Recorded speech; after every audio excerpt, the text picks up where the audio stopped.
ఇప్పుడు ఎప్పుడైతే అన్నదమ్ములు పరారులో ఉన్నారో, ఎప్పుడైతే పోలీసు శాఖ కొంచెం జూలు విదిల్చి కొంచెం ధైర్యంగా ఉన్నదో, ఎప్పుడైతే ఎలక్షన్ కమిషన్ ఒక ప్రక్క, పోలీసు శాఖ ఒక ప్రక్క ఈ అన్నదమ్ముల్ని వెంటాడుతూ వేటాడుతూ కనిపిస్తే అరెస్ట్ చేస్తాం, కనిపిస్తే కాళ్ళెరగొట్టి లోపల పడేస్తామనే రీతిలో వ్యవహరిస్తుందో, ఇప్పుడు ధైర్యం వచ్చింది.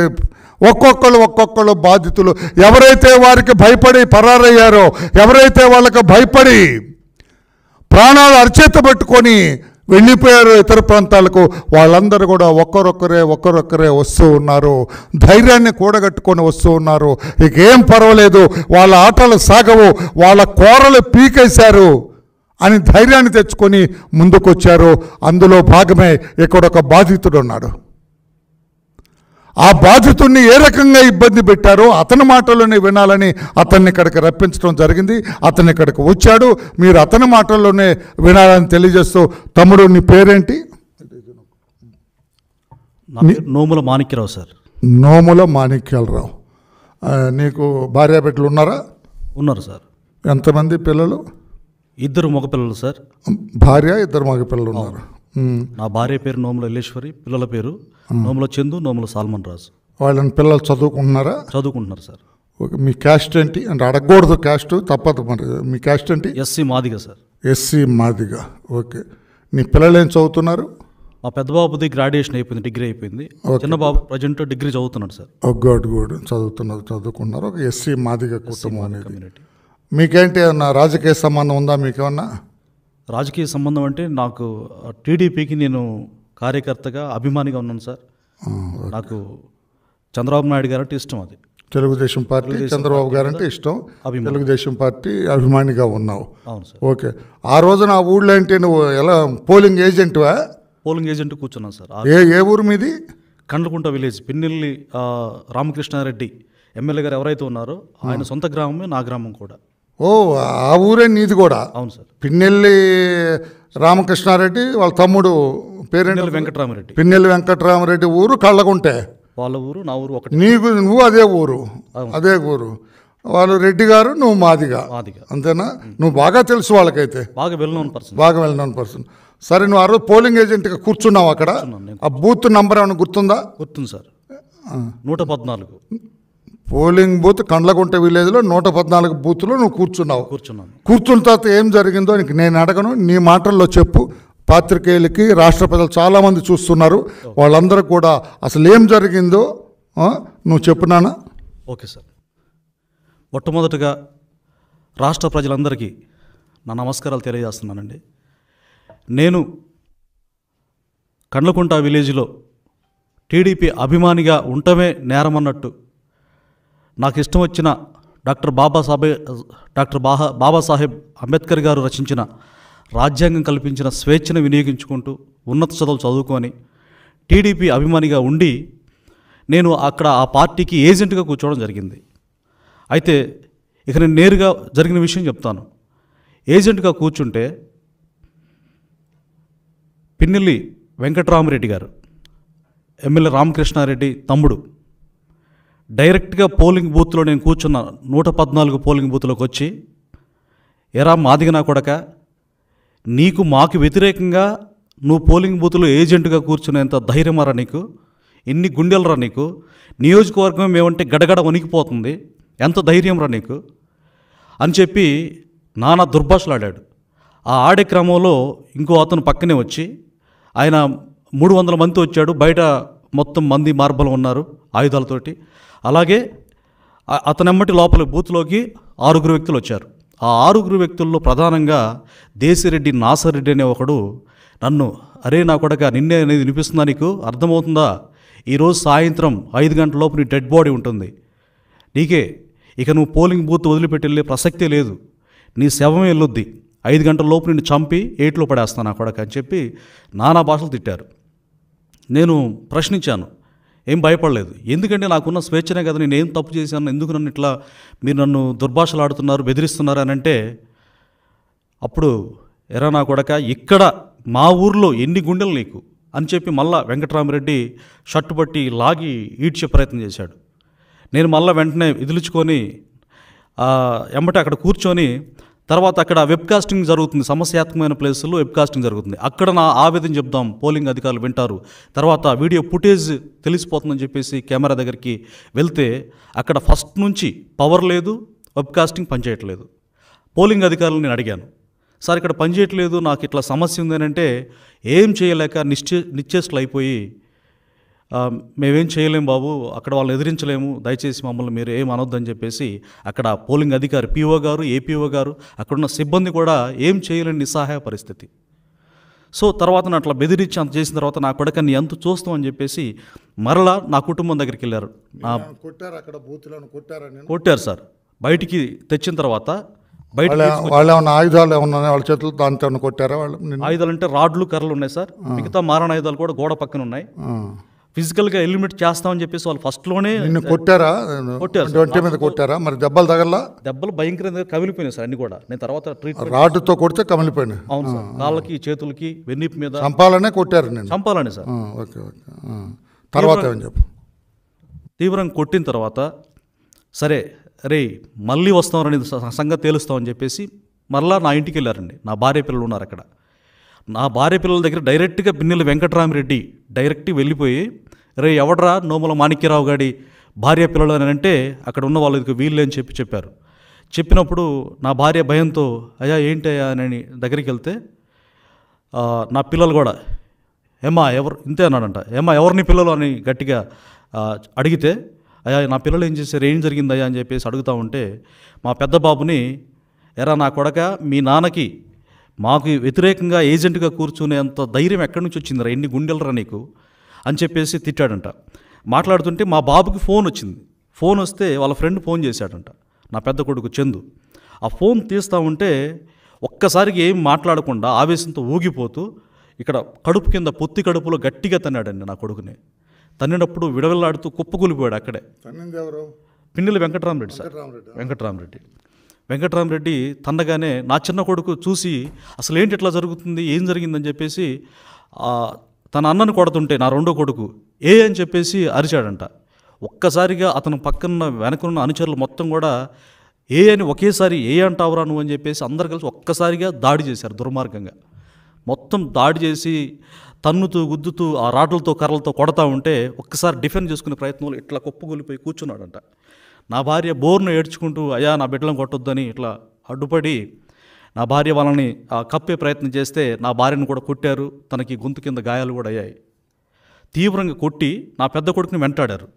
వీధుల్లో బట్టి పరిగెత్తుతూ బాత్రూంలో తాక్కొని అక్కడ వాళ్ళందరూ ఎటో వెళ్ళిపోయిన తర్వాత మళ్ళా సేవ్ అయ్యి నిజంగా దేవుడు మేము బ్రతకాలని ఉంది కాబట్టి ఆ రోజు అట్లా సేవ్ చేశాడని తెలియదు సార్.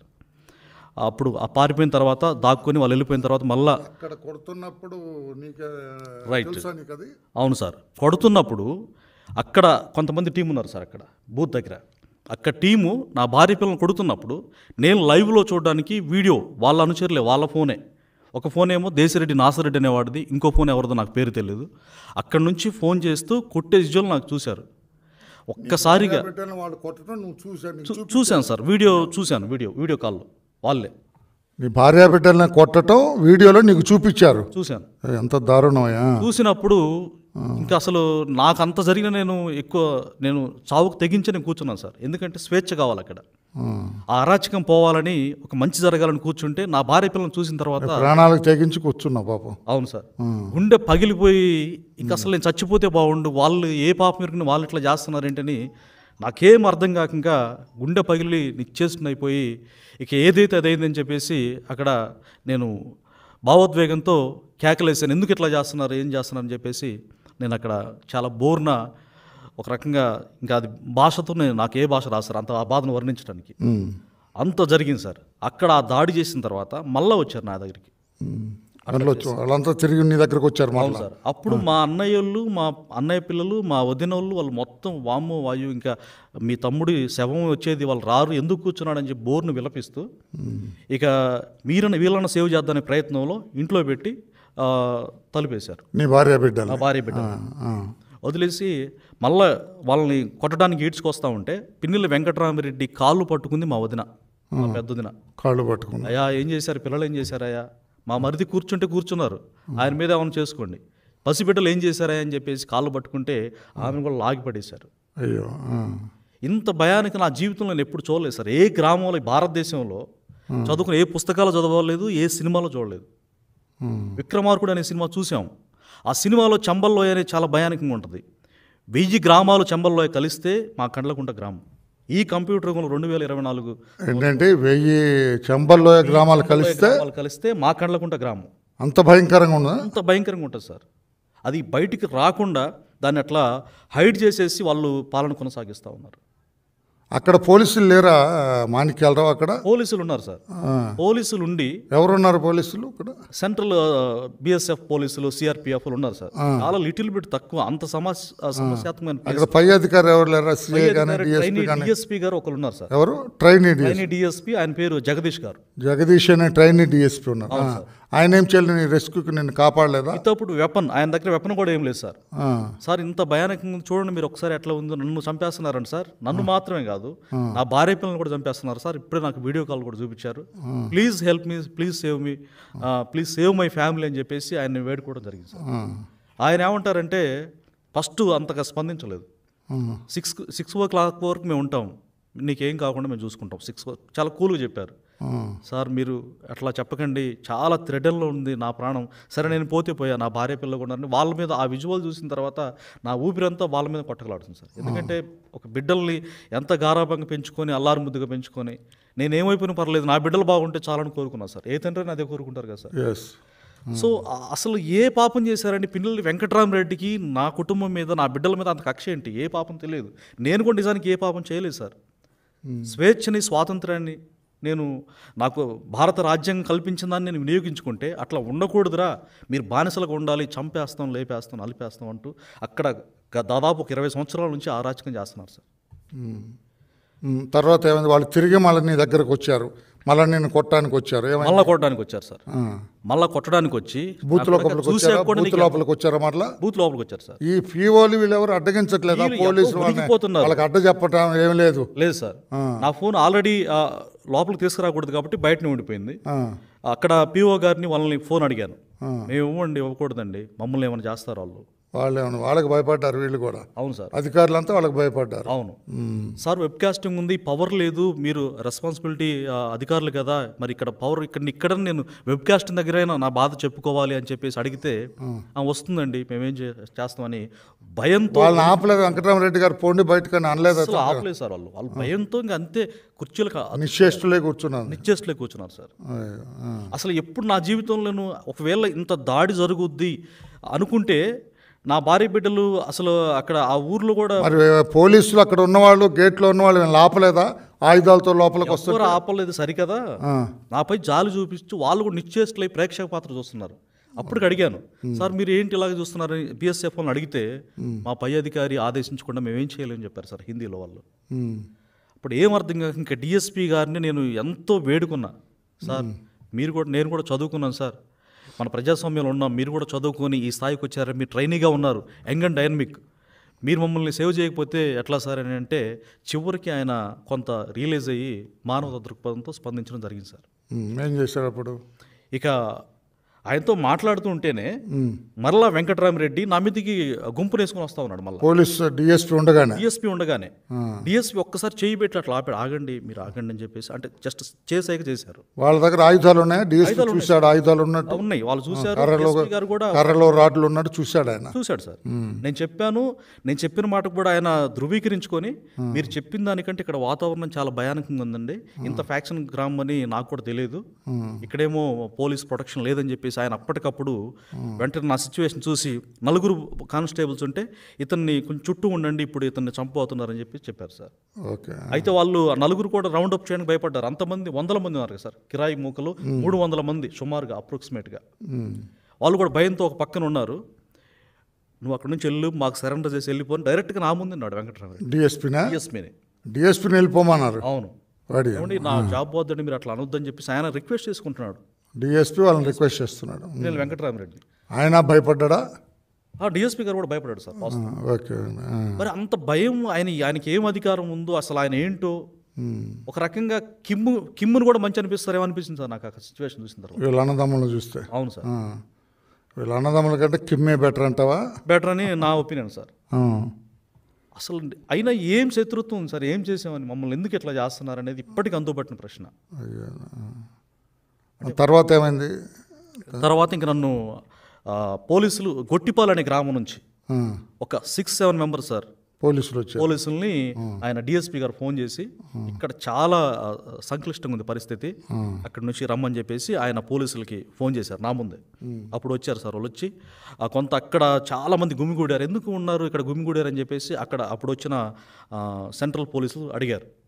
అక్కడ గీత గీస్తారు, ఆ గీత లోపలికి వచ్చారు వీళ్ళు పోలింగ్ బూత్ దగ్గరికి. అసలు బూత్లోకి వచ్చి వాళ్ళకి అడ్డు చెప్పే వ్యక్తే లేరు సార్. అసలు ఎవ్వరు ఏ అధికారి కూడా చివరికి నాకు ఒక అక్కడ బిఎల్ఓ ఒక ఆవిడ, నాకు పిన్ని వరుస ఆవిడని పిన్ని నాకు ఒక్క ఫోన్ ఇస్తావా, నా భార్యతో మాట్లాడాలి, వాళ్ళని చంపేస్తున్నారు ప్లీజ్ అంటే, మేము ఇవ్వమయ్యా, మేము ఇవ్వం, ఎవరు కూర్చోమన్నారు ఏజెంట్గా, అట్లా అంటారు ఏంటి పిన్ని, మానవత దృక్పథంతో ఆలోచించండి అని అంటే, మేము ఇవ్వం, మీరు వాళ్ళకి వ్యతిరేకంగా కూర్చోవడం పెద్ద నేరం, ఇంత బానిసత్వం అంటే మేము బానిసలమే, మేము ఇంతే ఉంటాం, మీరు ఎదిరించారు ప్రాణాలు పోగొట్టుకుంటున్నారుగా చెప్పన్నారు సార్.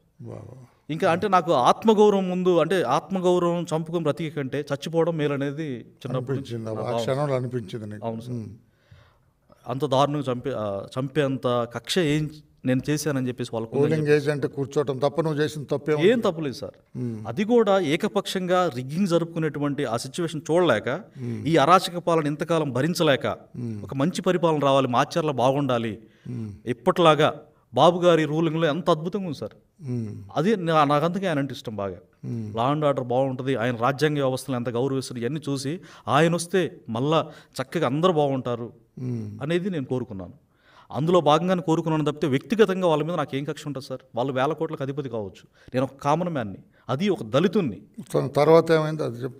తర్వాత ఏం జరిగిందంటే సార్, ఇక డిఎస్పీ గారు అక్కడ సిచ్యువేషన్ ఇతను ఇమ్మీడియట్గా ఎలిమినేట్ చేస్తారని చెప్పేసి ఇక ఆయన వెహికల్లో ఫాస్ట్గా ఆ పోలీసులను అట్లాగే పెట్టుకొని ఆ వెంకట్రామిరెడ్డి ఎంత థ్రెటన్గా ఫైట్ చేస్తున్నప్పుడు కూడా అక్కడే ఉన్నాడు వెంకట్రామిరెడ్డి, అక్కడే ఉండి అప్పుడే నీ మీద బాగా దృష్టి పెట్టాడు వెంకట్రామ, ఆ మీద బాగా దృష్టి పెట్టాడు సార్. వాళ్ళ అన్నయ్య కూడా వచ్చాడు అప్పుడే, ఎమ్మెల్యే కూడా వచ్చాడు, అన్న పిన్నెల రామకృష్ణారెడ్డి వచ్చాడు. ఆయన వచ్చి కూడా అగ్రెసివ్గా 100 మంది జనాలు ఉన్నారు, 10 స్కార్పియోలు ఉన్నాయి. వచ్చిన తర్వాత ఇంకా లాభం లేదు, ఇంక ఇతన్ని ఇమ్మీడియట్గా ముక్కలు నరికేస్తారని చెప్పేసి ఆయన వెహికల్లో నన్ను డిఎస్పీ వెహికల్ నేను ఎక్కించుకున్నాను సార్. ఆ డ్రైవర్కి చెప్పేసి ఇమ్మీడియట్గా ఫాస్ట్గా పోనీయమని చెప్పాడు సార్. ఎక్కడ తీసుకెళ్ళారు అక్కడ నుంచి? ఇక అక్కడ నుంచి వెల్దుర్తి పోలీస్ స్టేషన్కి అతి వేగంగా తీసుకెళ్ళినప్పుడు నన్ను స్కార్పియో రక్షించడం కోసం. అవును సార్, కేవలం నాకు ఒక సంఘటన కళ్ళ కట్టినట్టుగా బోండవమ్మ గారు, బుద్ధ వెంకన్న గారు ఎలా డిఎస్పీ గారి వెహికల్లో, ఈయనేమో ట్రైనీ డిఎస్పీ, ఆయన రెగ్యులర్ డిఎస్పీ, అట్లా సేవ్ చేశారు సార్. ఆ డిఎస్పీ గారు కూడా మధ్యలో ఏమండి నేను బూత్ దగ్గరికి వెళ్ళిపోవాలి, మిమ్మల్ని ఇక్కడ వదిలేస్తాను, మీరు వెళ్తారు ఎక్కడి నుంచి అంటే, అదేదో ఇంకా అక్కడనే చంపేస్తే పోయేది కదా సార్, మమ్మల్ని ఇక్కడ తీసుకొచ్చి వాళ్ళ చేతికి అప్పగిస్తారని ఆయన్ని 2 చేతులు జోడించి వేడుకున్నాను. తర్వాత ఇక అప్పుడు పోలీస్ స్టేషన్ దగ్గరికి తీసుకెళ్ళాడు, సరే పోనీ అని చెప్పేసి పోలీస్ స్టేషన్ దగ్గర తీసుకొచ్చి అక్కడ ఒక కానిస్టేబుల్ ఉంటే ఎస్ఐ గారు లేడు అప్పుడు, వీళ్ళకి థ్రెటన్ ఉంది, కొంచెం పోలీసులని మీరు అండగా ఉండండి అని చెప్పేసి వాళ్ళకి చెప్పి ఇంకా ఆయన బూత్ దగ్గరికి వెళ్ళిపోయాడు. ఆయన ఆ వెహికల్లోనే నా స్టేట్మెంట్ కూడా తీసుకున్నాడు సార్, వీడియో, ఇదిగో మిమ్మల్ని ఇట్లా సేవ్ చేశాను కదా అని చెప్పేసి ఆయన నా స్టేట్మెంట్ తీసుకున్నారు డిఎస్పీ. ఇంకా అట్లా జరిగింది సార్. తర్వాత ఇప్పుడు నా భార్య బిడ్డల పరిస్థితి ఏంటనేది అక్కడ ప్రశ్నార్థం అయిపోయింది. ఇక అప్పుడు నేను డిఎస్పీ గారికి ఫోన్ చేశాను, జేసీ గారికి ఫోన్ చేశాను. ఆ తర్వాత నన్ను ఎవరైతే సేవ్ చేశారో ఆయన మళ్ళీ వెళ్ళిపోయాడు కదా సార్, ఆయనకు ఫోన్ చేశాను, ట్రైనీ డిఎస్పీ గారికి. నా భార్య బిడ్డలు ఇరికిపోయారు సార్, నన్ను సేవ్ చేశారు, నా భార్య బిడ్డలు కూడా మీ ప్రొటెక్షన్తో స్టేషన్ దగ్గర తీసుకురండి నేను వేడుకుంటే, ఇక అప్పుడు ఆయన చేస్తామండి చూస్తామండి అని చెప్పేసి వెళ్ళలేదు, అసలు ఏం లేదు నాన్న, మీరు పోలీసులతో ఫోన్ చేశారు నాకు, నేను బయటకు వచ్చాక డిఎస్పీ గారిని బయటికి తెచ్చాక అక్కడ నుంచి నేను ఫోన్ రిసీవ్ చేసుకోవడం జరిగింది సార్. ఆ ఫోన్ నా దగ్గర ఉండటం వల్ల నేను ఫోన్ చేసేసి పరిస్థితి ఎట్లా ఉందని చెప్పేసి నా చిన్న కొడుకు నేను ఫోన్ చేస్తే గద్గద స్వరంతో, నాన్న చంపేస్తారు, ఇంకా మాకు హోప్లెస్, ఇంకా మీరు ఎలా ఉన్నారంటే, నేను సేవ్ అయ్యాను నాన్న, మీరు ఎట్లా ఉన్నారంటే, మమ్మల్ని ఇక్కడ పెట్టారు, పక్కన మారణాయుధాలతో ఉన్నారు వాళ్ళు, బయటకు వస్తే చంపేస్తారు అని బయట కాపు కాశారు సార్. అయితే నా భార్య బోర్ను ఏడ్చి ఎందుకండి ఇలా జరిగిందని చెప్పేసి ఇక చెప్పనలవిగానే బాధతో ఏడ్చింది. ధైర్యంగా ఉండాలని చెప్పేసి పోలీసులు చెప్పినా వినలేదు సార్. చివరిగా ఇంకా వాళ్ళు పోలీసులు చేతులు ఎత్తేసారని చెప్పి వాళ్ళు కూడా చెప్పారు, పోలీసులు మనకు హెల్ప్ చేయరు, ఎవ్వరు చేయరు, ఇక దేవుడు దయ ఉంటే బ్రతుకుతాం లేకుంటే లేదనుకొని అక్కడ చుట్టుపక్కల చూసేసి కొంత టైం వెయిట్ చేశాక అక్కడ ఎవరు లేకపోతే ఎస్కేప్ అయ్యి వచ్చేసేయండి అని చెప్పాను సార్. అక్కడ కాసేపు ఉన్న తర్వాత మళ్ళీ బూత్ దగ్గరికి వెళ్ళారు ఏదో అరాచకం చేయడానికి ఇక్కడ నుంచి ఉన్నవాళ్ళు. ఆ టైంలో వేరే రూట్లో అరచేతిలో ప్రాణాలు పెట్టుకొని 3 బైక్ మీద వెళ్ళిపోయారు, ఎస్కేప్ అయ్యి ప్రాణాలు ఎక్కడో కాపాడుకున్నారు సార్. ఎక్కడో దాక్కున్నారు వెళ్ళి. ఇంకా నువ్వేం చేసావు? నేను ఇంకా ట్రై చేసా, తర్వాత ఫోన్ చేసిన తర్వాత సేఫ్ అని చెప్పి నాకు వాళ్ళు సేఫ్ అని వచ్చింది. ఇక అప్పుడు నేను నువ్వు ఎక్కడికి వెళ్ళావు? ఇక ప్రాణ భయంతో ఇంక నన్ను వెంటాడుతున్నారు కదా సార్, బ్రతకాలి చంపేస్తారని భయం పట్టుకుని ఇంకా నేను కూడా తలదాచుకోవడానికి అటు మిర్యాలగూడ అటు హైదరాబాదు తిరుగుతూ నా ప్రాణాలు కాపాడుకుని ఈ చుట్టూ తిరిగేవారు. అవును సార్. అయితే తర్వాత నేను బ్రహ్మారెడ్డి గారి ఇంటికి వెళ్ళాను సార్. నేను పోలీస్ స్టేషన్ నుంచి నన్ను 300 మంది కార్యకర్తలు మా పార్టీ అభిమాని అని చెప్పేసి ఈ తెలుగుదేశం కుటుంబం నన్ను హక్కుని చేర్చుకుని తీసుకెళ్ళి జోలకండి బ్రహ్మానందరెడ్డి గారి దగ్గరికి వెళ్ళిపోయాను నేను. ఆయన వెళ్ళినప్పుడు చాలా చలించిపోయారు, బాధపడ్డారు. ఈ భయానికి వాతావరణం మొత్తం కూడా ఆయన వివరించి చెప్పాను ఇప్పుడు మీకు చెప్పినట్టుగానే. చెప్పిన తర్వాత ఆయన చలించిపోయి మీ భార్య బిడ్డలు ఇంతగా లైఫ్ రిస్క్ చేశావు, నీకు ఎప్పటికీ నేను అండగా ఉంటానని చెప్పేసి ఆయన చాలా ఒక సొంత అన్నలాగా రెస్పాండ్ అయ్యారు సార్. వాళ్ళ ఇంట్లోనే నేను ఆ రోజు ఉండటం జరిగింది. ఉండి సొంత వాళ్ళ కుటుంబ సభ్యులను ఎలా చూస్తారు. ఏ ఊళ్ళో? గుంటూరులో. వెల్దుర్తి సార్. వెల్దుర్తిలో ఆ రోజు ఉన్నాను. తర్వాత అక్కడ కూడా థ్రెటన్ ఉందని చెప్పేసి అంతెందుకు సార్, మా నియోజకవర్గ ఇన్ఛార్జి జోలకండి బ్రహ్మానందరెడ్డి గారి మీద కూడా అటాక్ జరిగింది. కళ్ళల్లో కారం కొట్టారు, ఆయన కూడా వెహికల్ పగలు కొట్టారు. ఆయన ఆ పరిస్థితుల్లో కూడా ఏమాత్రం భయం లేకుండా మమ్మల్ని కాపాడే దాంట్లో ఆయన ప్రాణాల కంటే కూడా మా ప్రాణాలకి హై ప్రయారిటీ ఇచ్చి నా కార్యకర్తలు ఖచ్చితంగా విముక్తి కలుగుతుంది, ఈ దుర్మార్గ పాలన పోతుందని మాకు ధైర్యం చెప్పి మమ్మల్ని సేవ్ చేశారు ఆయన. మరి ఇన్ని రోజులతో ఎక్కడికున్నావు, ఇక్కడికి ఎట్లా వచ్చావు చెప్పు. రైట్, ఈ విషయం మొత్తం మీడియాలో వచ్చింది సార్. ఏబిఎన్ ఆంధ్రజ్యోతి వారికి ఈ సందర్భంగా నేను హృదయపూర్వకంగా ధన్యవాదాలు తెలియజేసుకుంటున్నాను సార్. ఎందుకంటే అక్కడ నాకు ఫోన్లో వాళ్ళకి విషయం చెప్పాను. అప్పుడు తెలుగుదేశం పార్టీ అధినేత శ్రీ గౌరవనీయులు నారా చంద్రబాబు నాయుడు గారు స్పందించి ఆయన చలించిపోయారు. ఆయన నాతో ఫోన్లో మాట్లాడి ధైర్యం చెప్పారు, పార్టీ అండగా ఉంటుందమ్మా, మీరు ఏం ఆధారపడొద్దు, మీకు అన్ని విధాలుగా మీకు ప్రొటెక్షన్ ఉంటుందని ఏదో ఆయన ఫార్మాలిటీకి మాట్లాడలేదు సార్. కన్న బిడ్డల ఎడల ఎట్లా ఉంటుందో ప్రేమ అంతా మాట్లాడి మాకెంతో ఇష్టమైన మిమ్మల్ని మీకు రిఫర్ చేసి రామయ్య గారు మీకు అండగా ఉంటారమ్మా, ఖచ్చితంగా మీ సామాజిక వర్గమే, ఆయన మీకోసం ఎంతకైనా తెగిస్తాడు, మీకు పార్టీ తరఫున నా తర్వాత రామయ్య గారు మీకు అండగా ఉంటారని చెప్పేసి ఇక మీ దగ్గరికి నన్ను చేర్చడం జరిగింది సార్. తద్వారా ఇంకా మీ దగ్గరికి వచ్చి ఇప్పుడు ధైర్యంగా నాకు ఇంకా పూర్తిగా భయం లేదు సార్. నువ్వు పోలీస్ స్టేషన్లో కంప్లైంట్ ఇవ్వాలా? పోలీస్ స్టేషన్లో వెళ్ళే పరిస్థితి లేదు, చంపేస్తారు సార్. ముక్కలు మాచర్లో కనపడితే చంపేస్తారు, ఇప్పటికే చంపేస్తారు. అవును సార్. అయితే ఒక పని చేయను పోతే ఇదంతా అయిపోయిన తర్వాత నేను మా అడ్వకేట్ గారు కూడా ఉన్నారు ఇక్కడ, లక్ష్మీనారాయణ గారు, ప్లేడర్ గారు. ఈ ప్లేడర్ గారు నీకు తోడొస్తారు. ఇక్కడ మంగళగిరి పోలీస్ స్టేషన్లో కంప్లైంట్ జరిగిందంత ఇప్పటివరకు పోలీస్ స్టేషన్కి చెప్పాలా. మంగళగిరి పోలీస్ స్టేషన్లో కంప్లైంట్ ఇస్తే వాళ్ళు 0 FIR రిజిస్టర్ చేస్తారు, ఇక్కడ మాచర్లకు పంపిస్తారు. అక్కడ వాళ్ళ సిట్ వాళ్ళు ఎవరు దర్యాప్తు చేస్తారు. మరలా నీకు తగిన ప్రొటెక్షన్, నీకు ఎక్కడ రక్షణ కావాలో అక్కడ నీకు రక్షణ కల్పిస్తారు. నీకేం భయం లేదు. ప్లేడర్ గారు అంటే వెళ్ళి నువ్వు అక్కడ కంప్లైంట్ ఇద్దు, కానీ అది నేను చెబుతాను. నేను ఖచ్చితంగా చూశారు కదా, పాత్రికేయ సోదరులు చూశారు, రాష్ట్రంలో వీక్షకులందరూ కూడా చూశారు ఏ రకంగా ఆ పిన్నెల్లి రామకృష్ణారెడ్డి అతని తమ్ముడు ఆ మాచర్లను వాళ్ళ సొంత సామ్రాజ్యంగా, సొంత డొమినియన్గా ఏర్పాటు చేసుకొని వారి మాట కాదన్న వాళ్ళని ఈ రకంగా చంపేయటం, హింస పెట్టడం, బెదిరించటం, మానసిక క్షోభకు గురి చేయటం వాళ్ళకి అలవాటైపోయింది. ఆ కళ్ళకుంటలో వాళ్ళ సొంత గ్రామంలో ఏజెంట్గా కూర్చోవటం అతని పాపం అండి. ఒక దళితుడు, ఒక మాదిగ కులానికి చెందినవాడు ధైర్యంగా నా తెలుగుదేశం పార్టీ తరఫున నేను కూర్చుంటానని ఏజెంట్గా కూర్చుంటే చంపేస్తారా? అంటే ఎస్సీలు ఉండొద్దా? ఈ రాష్ట్రంలో ఉండొద్దా? నా ఎస్సీలని ఓట్లు దొబ్బుకు తిని ఈరోజు చంపేస్తారండి ఎస్సీలని. నేను అందుకే జగన్మోహన్ రెడ్డి ప్రజాక్షేత్రంలో తేల్చుకుందాం ఉన్నాను. ఇదా ప్రజాక్షేత్రం తెలుసుకోవటం అంటే ఈ రాక్షసత్వమా? ఎక్కడ వాడు ఏది చంబల్లోయ గ్రామాలకు 100 గ్రామాలు కలిపితే చంబల్లోయలో ఈ కళ్ళకుంట గ్రామం అని చెబితే సిగ్గుపడాలా? అక్కడున్న పోలీసు వ్యవస్థ కూడా ఆలోచన చేయాలా? ఈరోజు నా బిడ్డ అంతా భార్య బిడ్డలు ఎటో పోయారు, వీడు ఎటేటో తిరిగాడు. ఈరోజున ఇక్కడికి వచ్చాడు కాబట్టి ధైర్యంగా 2 మాటలు చెప్పగలిగాడు. ఇక్కడ 13వ తారీఖున జరుగుతాయి, ఈరోజంతా 26. 13 రోజులు ఎక్కడెక్కడో తిరిగాడు. వాడు ఎంత బాధతో తిరిగి ఉంటాడో, ఎంత వేదంతో తిరిగి ఉంటాడో, ఎంత భయంతో తిరిగి ఉంటాడో. భార్య బిడ్డలు ఎక్కడో ఉన్నారో, వాళ్ళు బ్రతుకున్నారో చచ్చారో తెలియని పరిస్థితి. నేను అడుగుతున్నా, అందుకే అసలు దళిత వర్గాలకు అసలు స్వాతంత్రం వచ్చినట్లా ఈ భారతదేశంలో? రాజ్యాంగం లేదా? పోలీసు వ్యవస్థని, ఆ మాచంలో ఉన్న పోలీసు వ్యవస్థని ఏమనాలి? వాళ్ళు పోలీసులో ఇంకా సిగ్గు లేకుండా ఆ సజ్జల రామకృష్ణారెడ్డి, ఆ అంబటి రాంబాబు వీళ్ళందరూ మాట్లాడతారు అక్కడ. వాళ్ళకేదో ఏది పిన్నెళ్ళకేదో అన్యాయం జరిగిందట. సిగ్గు ఉండాలి మాట్లాడటానికి, శరం ఉండాలి మాట్లాడటానికి. ఏం సమాధానం చెబుతారు? ఈ మాది కులస్తులైన ఈ మాణిక్యరావుకి, వాడి భార్య బిడ్డలకి ఏం సమాధానం చెబుతారు మీరు? తప్పకుండా ఈ విషయాన్ని డీజీపీ దృష్టికి తీసుకెళ్తాం, ఎలక్షన్ కమిషన్ దృష్టికి తీసుకెళ్తాం. ఇప్పుడు ఈ విషయాన్ని అతన్ని వెంట పెట్టుకొని మా ప్లేడర్ గారు మంగళగిరి రూరల్ పోలీస్ స్టేషన్కి వెళ్తారు. అక్కడ 0 FIR రిజిస్టర్ చేయమని కూడా అక్కడ కంప్లైంట్ ఇస్తారు.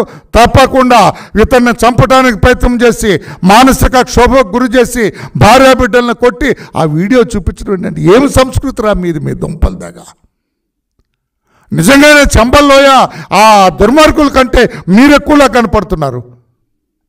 భార్య బిడ్డల్ని కొట్టే వీడియో తండ్రికి చూపిస్తే, తన బిడ్డల్ని కొట్టే వీడియో, భార్యని కొట్టే వీడియో చూపిస్తే వాడు మానసికంగా ఎంత క్షోభకు గురై ఉంటాడండి. ఇదేమి దుర్మార్గపు ఆలోచన? ఇదేమి మీ రాక్షసానందం? ఇదేమి దెయ్యాలు రాక్షసులు చేస్తారు ఇట్లాగా? చాలా బాధగా ఉంది, చాలా బాధగా ఉంది. తోటి కులస్తులుగా నేను చాలా బాధపడుతున్నాను.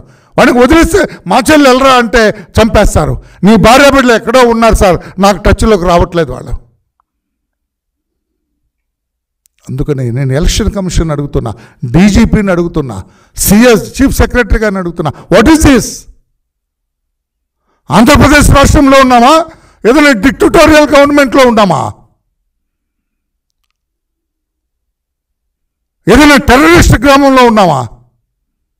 ఒక్కసారి ఆలోచన చేయండి అని చెప్పి కూడా తెలియచేస్తూ, పాత్రికేయ సోదరులారా, మీరు కూడా ఇవన్నీ కూడా అన్నీ ఉన్నది ఉన్నట్టు రాయాలా, ప్రజల ముందు పెట్టాలా? ప్రజలే ఈరోజు న్యాయ నిర్ణేతలు, ప్రజలే బుద్ధి చెప్పాలా.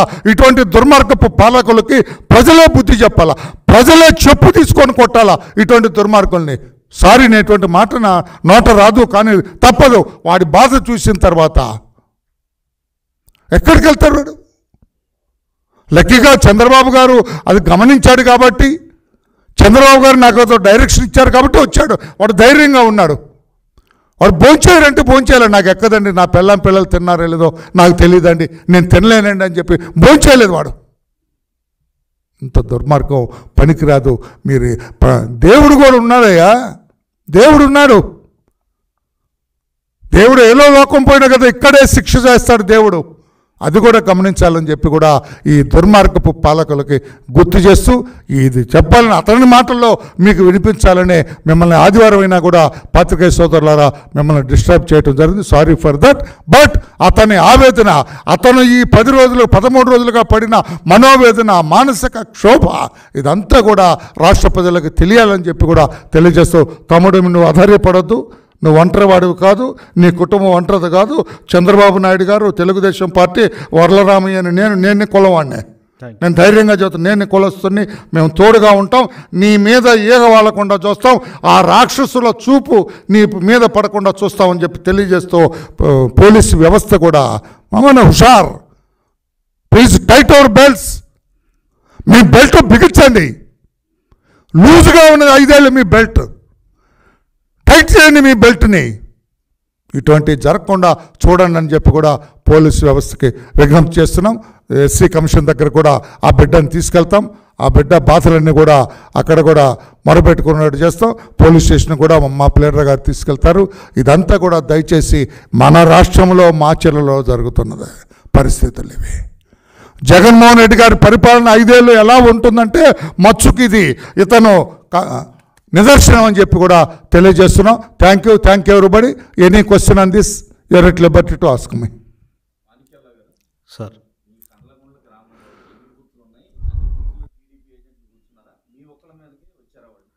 4 బూతులు ఉన్నాయి సార్. అన్ని బూతుల్లో కూర్చున్నారు.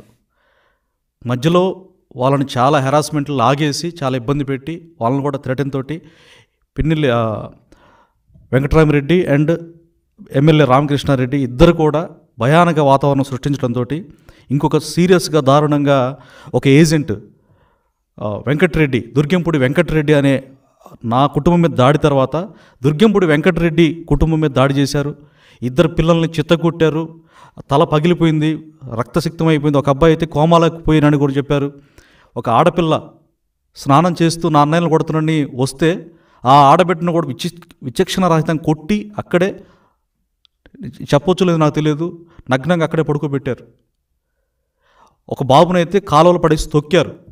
ఆయన బోర్ను ఏడ్చాడు. ఇట్లా జరిగింది న్యాయం. ఇప్పుడు వెంకటరెడ్డి బాధితుడు సార్, టీడీపీ ఏజెంట్. అతను ఏజెంట్ కూర్చున్నాడా? అవును, మరొక బూత్లో కూర్చున్నారు ఆయన కూడా. నా కుటుంబం మీద దాడి తర్వాత మా ఇంటి పక్కనే ఆయన ఇల్లు, ఆయన కుటుంబం మీద దాడి చేశారు. చిత్తగొట్టారు, మామూలు కొట్టలేదు. అతను మీ బూత్లో ఏజెంట్, అతను వేరే బూత్లో ఏజెంట్. ఇది దుర్మార్గం అండి. ఎక్కడ అంటే ఆ ఊళ్ళో అక్కడ నియోజకవర్గంలో ఎవరు కూడా కూర్చోకూడదు. తెలుగుదేశం పార్టీ ఏజెంట్గా ఉండకూడదు. ఉంటే చంపేస్తారు. పోలీసులు తమాషా చూస్తారు. నిస్తేజంగా ఉంటారు పోలీసులు. Very sad affairs. చూద్దాం ఏం జరుగుతుందో. ఇట్లా ఉండదు, మార్పు వస్తుంది. 4వ తారీఖు నుంచి మొత్తం మారిపోతుంది తమ్ముడు. నువ్వు ధైర్యంగా ఉండు. Thank you everybody.